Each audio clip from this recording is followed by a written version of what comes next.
Bismillahirrahmanirrahim. Assalamualaikum warahmatullahi wabarakatuh dan selamat sejahtera. Alhamdulillah kita bertemu lagi dalam kelas mengaji tulis artikel jurnal berindex di level yang kedua. Okey, alhamdulillah kita dah sampai kepada topik yang selanjutnya. Hari itu kita dah cover dua kelas, dua siri yang berkaitan dengan penulisan abstrak yang baik dalam penulisan artikel jurnal. Okey, sekarang ni walaupun nampak artikel jurnal tu simple, 5 muka surat ataupun 10, 20 muka surat. Jadi kita kena perhalusi secara dalam. Jadi kita kena menguasai setiap section, bahagian, outline dalam penulisan artikel. So hari ini kita mulakan dengan penulisan di bahagian pengenalan. Itu bahagian awal lah, maksudnya lepas abstrak tu adalah pengenalan.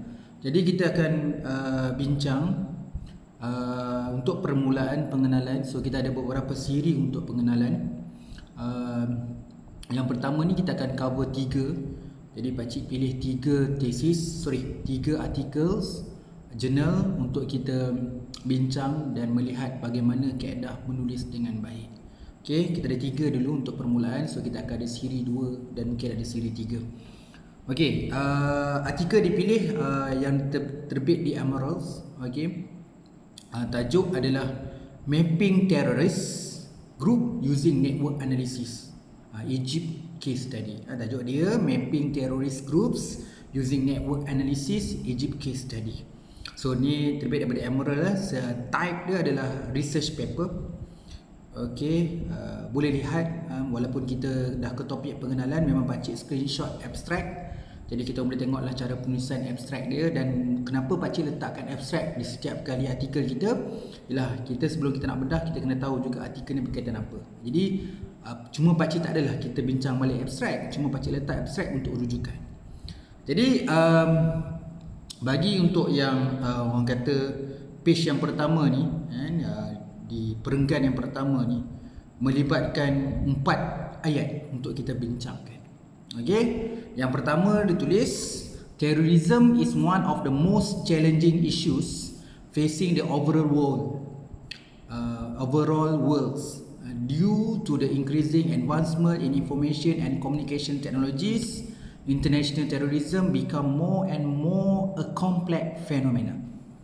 Okey, jadi nombor 1 ni nak beritahu pengenalan lah dalam menekankan kepentingan tajuk atau tema utama dalam artikel ini, iaitu apa itu tourism. Jadi diberi definisi lah apa tourism dan kenapa kepentingan artikel ni. So pakcik memang ada gunakan, ada pakcik line warna biru Ada beberapa ayat yang pakcik nak tunjukkan bahawa perenggan ni dia link.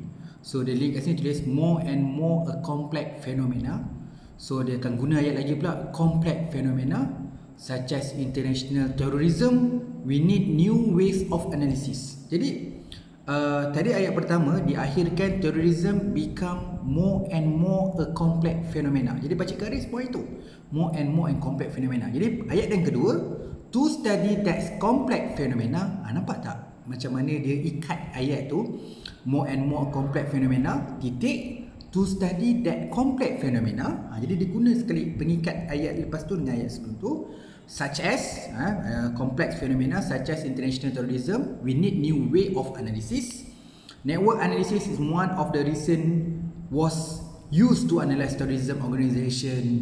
Jadi dekat sini lepas ayat kedua tu, lepas dia kaitkan dengan fenomena, so dia titik, kemudian tambah network analysis is one of the recent way used to analyze terrorism organizations. Kemudian titik, dia mulakan lagi ayat network analysis. Jadi kat sini mungkin ada 2 kali ayat yang kita boleh belajar untuk pengikat antara ayat demi ayat. Yang pertama tadi gunakan ayat complex phenomena, disambung pada titik, sambung pada ayat study that complex phenomena.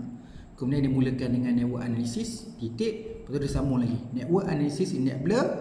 Okey, jadi ayat ketiga dia network analysis enables the researcher to understand the international structure of the terrorist organization, the pattern of communications, the flow and the paths of information sharing, the parts of the commands, the subgroup or main components of this network, the most important actors in the network, and vulnerabilities of this network. Hence, network analysis has been used in counter-terrorism research as well. Jadi ayat pertama tadi Pakcik dah beritahu, dia ceritakan definisi dan kepentingan dalam terorisme. Yang kedua, dia menyatakan dia nak gunakan network analysis. Jadi dia bagi mencapai kajian ni, metod dan analisis yang spesifik perlu dilakukan. Jadi untuk kajian terorisme ni kita menggunakan metod analisis, nama dia network analysis. Yang ayat 3 dan 4 ni Pakcik combine. Dia nak cerita kelebihan menggunakan metod analisis, network analysis ni dalam menyelesaikan objektif dan masalah kritikal terorisme ni tadilah. Jadi Pakcik conclude dalam perenggan ni dimulakan dengan cerita apa itu terorisme, cerita kepentingan dalam topik ni. Kedua, dia nyatakan metod dan analisis yang akan digunakan dalam kajian ini, iaitu network analysis. Ayat yang ketiga dan empat, sebenarnya gabungan ayat ini nak menceritakan kelebihan bila kita dah collect data menggunakan network analysis ni bagi mencapai objektif dan penyataan masalah. Jadi perenggan pertama yang tu. Okey. Jadi Pakcik ada extra pula, Pakcik ada line warna biru tu untuk macam mana kita nak belajar penulisan ayat demi ayat, yang macam ayat yang baru kita nak buat sekarang ni menyikat ayat sebelumnya atau ayat selepasnya. Okey. Perenggan yang seterusnya ada berapa perenggan pendek, walaupun Pakcik letak dalam satu slide. Pakcik ada buat asing ikut color daripada warna purple, merah, hijau dan warna gold untuk kita dapatkan perbezaan. So slide ni dilibatkan 4 perenggan pendek. Okey, tadi satu perenggan yang cerita pengenalan, metod apa dia nak guna dan apa benefits gunakan metod analisis ni untuk menjawab objektif dan persoalan kajian. So perenggan yang berikutnya dalam artikel ni dia mulakan ayat, however, a few numbers of study use a network analysis in mapping different terrorists grouped together. This is because of the scarcity of data about relationship between different terrorist groups on one hand, and because there is also very few study who can classify terrorist groups on the other hands. Okay, jadi perenggan pertama ni first thing first, walau bagaimanapun menjelaskan keadaan kajian lepas, sebab dan kenapa kajian terdahulu kurang menggunakan metod analisis ini. Jadi dia ceritalah situational ni, merujukkan kajian berkaitan dengan teroris, merujukkan kajian-kajian lepas, banyak yang tidak mengisi ataupun explore metod dan analisis, network analisis ini. Itu ayat perenggan pendek dalam slide ni. Okay, yang kedua, next paragraph. Okay, dia masih lagi dengan literature. Dia kata some study tend to classify terrorist group based on ideology. So dia classifykan teroris ni pecah daripada ideologi, group size, locations. However, dalam kajian ni nak tunjukkan berbezanya. In this study, the research is interest to classify terrorist organisation or group based on the way they perform the terrorist incidents. Jadi dia beza sikit lah. Jadi di kajian ni lebih pada terrorist organisation or group base. Okay. Jadi ayat nombor 2 ni menjelaskan tumpuan kajian sebelum ni dan menyata apa pula kajian ini ingin dijalankan atau tumpuan khusus untuk kajian ini. Nombor 3, dia nyatakan objektif dia. The main research question in this study is whether there exists pattern in terrorism incidents. In other words, we classify terrorist group based on the pattern that share in the perpetuating their incidents. Okay, ayat nombor 3 ni dia nak menjelaskan dia punya persoalan kajian lah dalam artikel ini. Jadi apa dia punya persoalan kajian? Okay. Yang terakhir, to examine this question, so dia mendalam lagi. To examine this question, the research use network analysis methodology in addition to database management using SQL language codes and algorithm to calculate similarities and generate network data from regular incidents data. The research developed a C+ computer software to extract data from SQL database and apply the proposed algorithm.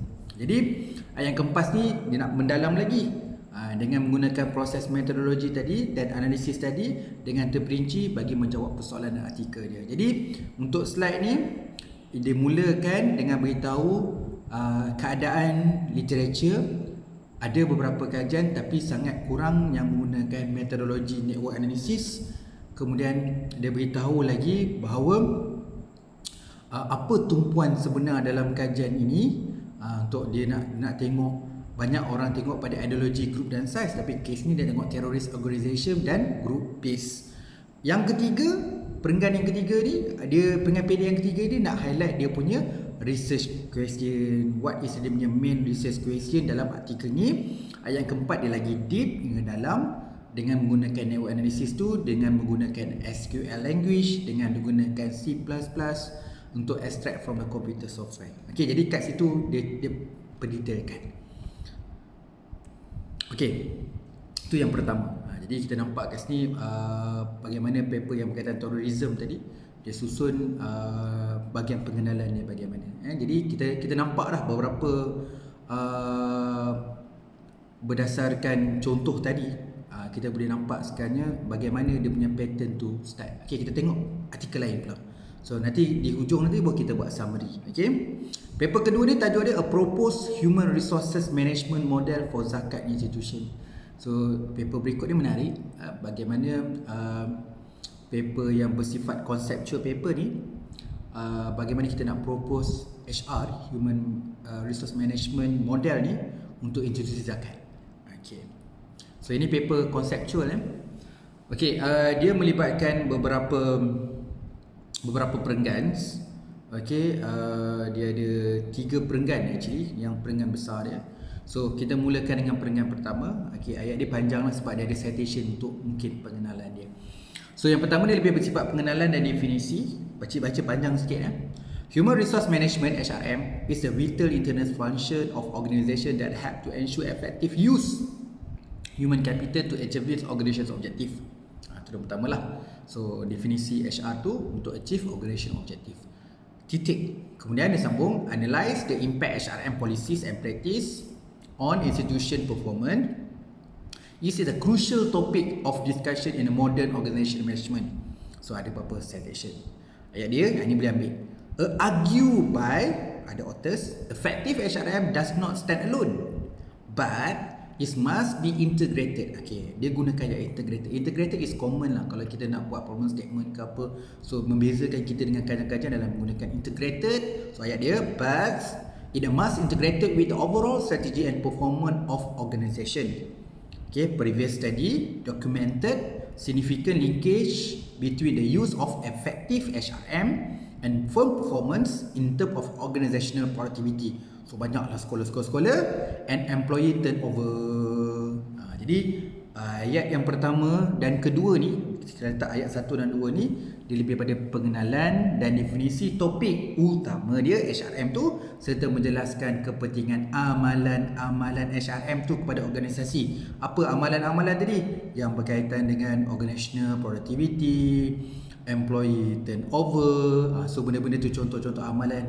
Maksud dia ceritakan amalan dan juga definisi HRM. Itu topik utama dalam kajian ni. Okey, yang kedua, dia zoom sebab dia nak propose model HRM tu dekat zakat institution. Dia titik tadi tu, dia sambung, zakat institution manage religious obligatory with the ambit of the Sharia, Islamic law and social financial. Although, ini ayat nombor 4 dah, sambung, although they are not profit oriented. Itu zakat bukanlah, although they are not a profit oriented, they need to have comprehensive understanding of how proper management of human capital may contribute toward enhanced administration of zakat. Jadi ayat nombor 2 ni nak menjelaskan peranan zakat sebenarnya, peranan zakat, dan diharapkan boleh terus memantapkan aktiviti, especially dari segi aspek proses pengurusan. Itu jadi macam mana nak apply dalam peringkat ni. Nak beritahu ada 2 benda. Yang pertama, ayat pertama dan kedua nak beritahu apa itu HR dan amalan-amalan HRM dalam organisation. Ayat yang kedua spesifik tu zakat. So apa peranan zakat, especially dalam proses pengurusan. Okay. Seterusnya perenggan yang berikutnya ada melibatkan 4 ayat. Okay. Ayat pertama, there are extensive discussion among researchers on how HRM practice differ across jurisdictions and type of organisation. For example, for profit organisation, non-profit organisation and public institutions. However, study on distinct features of HRM of zakat institution must almost non-existent in the literature to fill gap discussion pertaining. Okay, dia nak beritahu bahawa kalau nak cerita pasal HRM, banyak orang kaji dalam organisasi. Tapi perkhususan kepada ayat ini untuk menjelaskan dan membuat perbincangan utama topik ini, HRM ini, serta menjelaskan kelompongan yang ada dalam literature, specifically dari segi sumber-sumber atau bahan-bahan daripada topik zakat itu sendiri. Maksudnya perkaitan antara literature yang berkaitan HRM untuk di-apply dalam institusi zakat. Okey, ayat pertama tu menjelaskan perbincangan dan kelompongan literature secara khususnya topik zakat. Okey, zakat dalam HRM lah. Zakat banyak cuma dalam kes ni nak relatekan dengan HRM model kepada dan dilaksanakan di institusi zakat. Okey, ayat kedua, to fill this gap, kekurangan literature dan zakat tadi, discussion pertaining to the key element of zakat institution HRM. So apa elemen-elemen dalam HRM nak masuk dalam institusi zakat adalah dengan kat sini adalah recruitments, selections, performance, appraisal, training and development and compensation. Ini biasalah dekat badan-badan ataupun unit sumber manusia, inilah bahagian yang dia buat pasal recruitment, recruit staff, lepas tu pemilihan pekerja, penilaian prestasi, latihan dan pembangunan. Juga dengan compensation. Okay, gather from the existing literature and other source information such as zakat institution website. Jadi kita tengok juga maklumat bahan-bahan daripada sebabkan tak banyak pilihan, tak banyak mungkin academic journals, justru kita akan buka pada website zakat, institution website and publication. Okay, jadi ayat nombor 2 ni nak beritahu elemen-elemen dimensi dalam HRM yang disebutkan adalah recruitment selection. Okay, ayat ketiga, in addition, seek difference semi-structured interview with the zakat officer in the two zakat institution in the Klang Valley, namely Pusat Pengurutan Zakat Malaysia Agama Islam Wilayah Persekutuan dan Lembaga Zakat Selangor, Majlis Agama Islam Selangor, were conduct to gain further insight how HRM is practice at their respective institution. So perenggan ni nak cerita pasal metodologi lah, data collection. So dia melakukan semi-structured interview dengan zakat officer, dengan pegawai zakat di dua tempat, iaitu di Pusat Zakat di Selangor dan juga Kuala Lumpur. Okay, poin yang terakhir, therefore the present study is among the first describe the key element of modern HRM practice by zakat institution. Jadi dia menyatakan kekuatan artikel ni dari sudut praktis zakat. The novelty of this study lies the proposed HRM model applicable in zakat institution. So dia nyata juga kekuatan dan novelty artikel ni bahawa yang dia nak propose bahawa cadangan cadangan human resource management model itu untuk dilaksanakan di institusi zakat. Itu yang novelty dan kekuatannya artikel ini. Okay, seterusnya dia buat perenggan yang terakhir, dia conclude. Ayat dia pun menarik, gunakan ayat, kita pun boleh ambil. The reminder of this paper is structured as follow. Biasa kita cakap in conclusion, kan? Tapi digunakan ayat yang ni, kita boleh ambil ayat ni. Okay, mungkin dalam slide pakcik tak beritahu, itu beza orang yang menonton bersama-sama video dengan slide, sebab ada benda yang kadang-kadang pakcik tak nyatakan dalam slide sebab benda ni common. Okay, time to time saya nak kita biasa supaya pembedahan itu, supaya message tu sampai, bukanlah kita merujuk 100% pada slide. Jadi penyampaian pakcik di video ni kan ada benda-benda yang tidak ada dalam slide. Okay, the reminder of this paper is structured as follow. Okay, dia titik. The second section explains the typical component of HRM practice from zakat operation perspective. The third sections provide a review of the current HRM model available in the literature. Bahagian keempat, the fourth section, present the proposed HRM model for zakat institution. Yang last sekali, the last section, conclude the paper. Jadi paper last ni something like macam conclusion lah, tapi dia tegaskan balik, dia highlight balik bahagian-bahagian ataupun outline yang ada dalam artikel ini. Ini cara dia conclude bahagian pengenalan, menyatakan kesimpulan keseluruhan outline. Ada 5 semuanya yang akan diperbincangkan dalam artikel ini. Okay, seterusnya paper yang ketiga, yang terakhir untuk kita sesi pertama untuk pengenalan, bagaimana menulis pengenalan dalam artikel jurnal. So paper ni adalah paper Entrepreneurship and Universities. Kita dah tengok itu dia punya abstract. Kat sini kita nak tengok dia punya macam mana dia tuliskan pengenalan. Okey, dia ada beberapa. So kita ada 3 slide juga untuk bincangkan pengenalan untuk topik Entrepreneurship and Universities ni. Okey, peringatan pertama dia kata dia mulakan dari sikit. Kalau kita faham, dia akan biasa ada orang yang biasa tulis pengenalan tu dengan something nak gunakan tempoh masa. Okey, kat sini dia pakai a generation ago,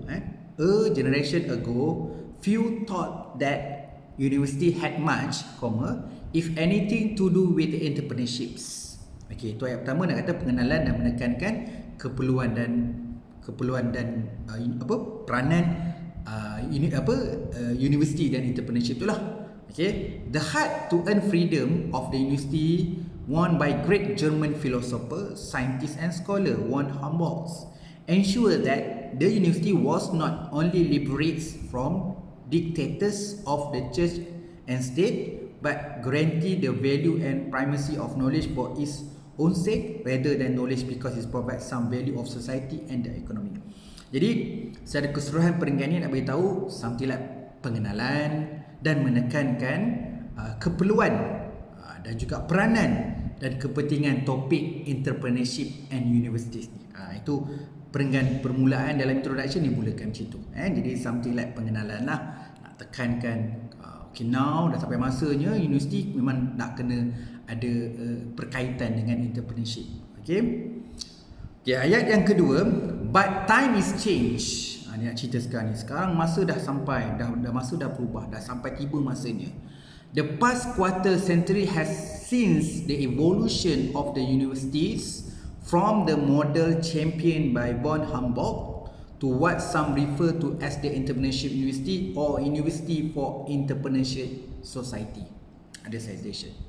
Okey, itu ayat pertama nak beritahu justifikasi dan evolusi. Justifikasi dan evolusi kenapa kita perlukan perubahan dan juga perkembangan itu.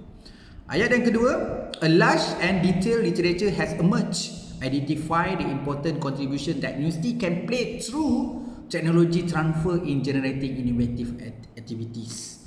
Nombor dua, dia nak beritahu, nak jelaskan penemuan kajian literature yang berkaitan dengan tema kajian ni. Tema kajian salah satu kat sini disentuh adalah technology transfer.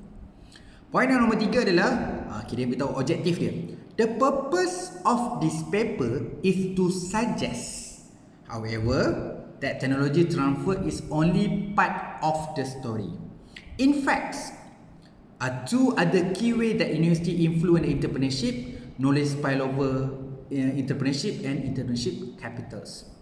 Jadi ayat ketiga ni nak menyatakan dia punya kajian lah. Kita tahu kajian ni berkaitan dengan universities and entrepreneurships. So ada 3 pillars ataupun 3 dimension utama yang dikaji, iaitu technology transfer, knowledge spillover and entrepreneurship capitals. Okay, peringkat ni nak cerita menyatakan dapatan utama kajian dia. Okay, kita kena lihat pada 3 tu, especially yang berkaitan dengan 2 ni lah, knowledge spillover dengan entrepreneurship capital. Jadi ada pakcik gariskan juga barisan warna biru tu, pakcik tulis permulaan ayat masa sebagai panduan. So kita bila nak menulis peringkat ni boleh ambil juga ayat tadi yang berkaitan dengan but times change. Jadi yang pertama dia pakai a generation ago few thought that. Jadi dia pakaikan tempoh masa lah salah satu tu. Okey.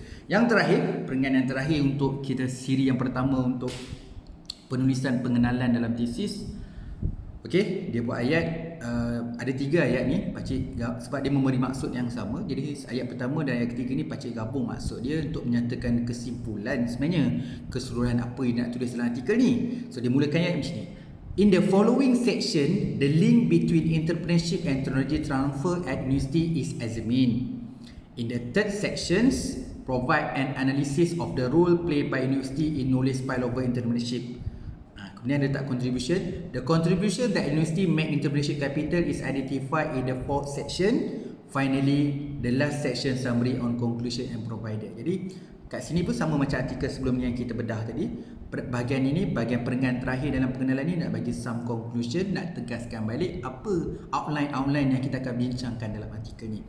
Okay, ayat yang terakhir, in particular, this paper suggests that The contribution that the contemporary university make the entrepreneurship consists not just only for the sole dimension technology transfer, but rather 3 dimension tadi itu, technology transfer, knowledge spillover dengan entrepreneurship capitals, which also include knowledge spillover, entrepreneurship and entrepreneurship capitals. Maksudnya kat sini nak beritahu bukan hanya pada technology transfer, tapi dia juga merujuk pada yang dua, iaitu knowledge spillover dan entrepreneurship capital. Jadi poin yang nombor 4 ni, dia nak menyatakan sumbangan dan cadangan untuk universiti untuk memperkasakan keusahawanan dengan melaksanakan sebelum ni bukan hanya pada teknologi transfer saja, tetapi dibuktikan juga dengan knowledge spillover dengan entrepreneurship capitals. Jadi perenggan tu ditutup macam tu.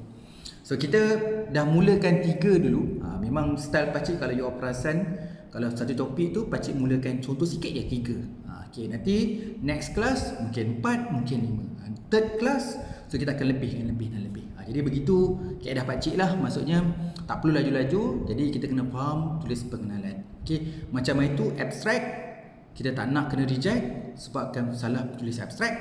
Bahagian pengenalan sepatutnya pendek, ringkas tapi jelas.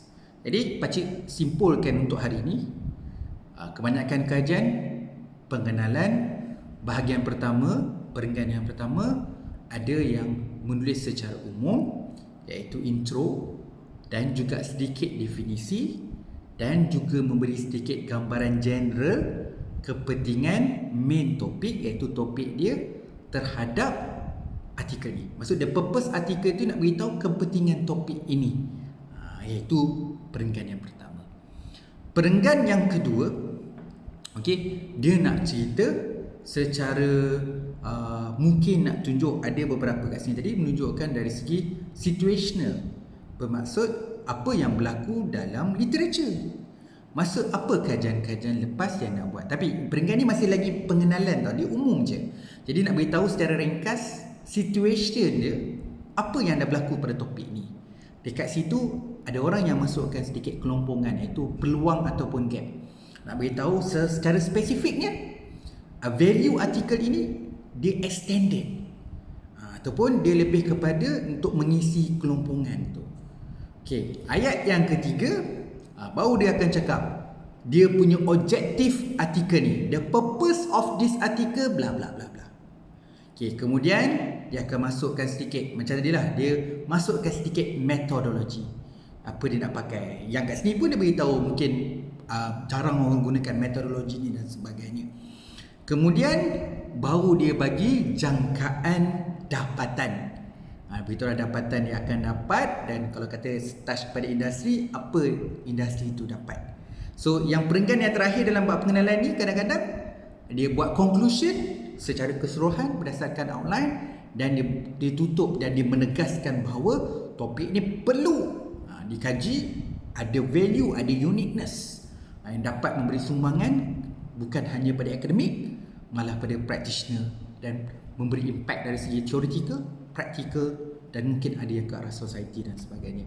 Jadi saya tutup dengan kelas kita ni untuk kita cover penulisan pengenalan dalam tesis dengan 3 contoh ni. Nanti referlah slide dan video yang bersama-sama untuk kefahaman. Okey, permulaan yang baik untuk kita fahamkan 3 artikel untuk faham pengenalan, supaya lepas ni pakcik akan bagi contoh dan contoh-contoh yang lain supaya kita memperkasakan. Tidak ada satu jalan yang singkat untuk belajar menulis. Pakcik semua perantara dalam menyampaikan apa yang pakcik rasa perlu untuk pakcik kongsikan. Okey, jadi mohon semuanya agar secara bersama-sama kita cuba memperhalusi bagaimana nak menulis satu artikel yang baik sebenarnya. Okey, mohon maaf kalau ada sebutan, pakcik pun akui banyak sebutan-sebutan yang tergelincir dan salah sebut dan sebagainya, pakcik mohon maaf. Okey, semoga semuanya dapat manfaat. Okey, dan sekali lagi pakcik mohon maaf atas segala kesilapan dan kekurangan. Kita jumpa untuk siri akan datang. Assalamualaikum dan selamat malam.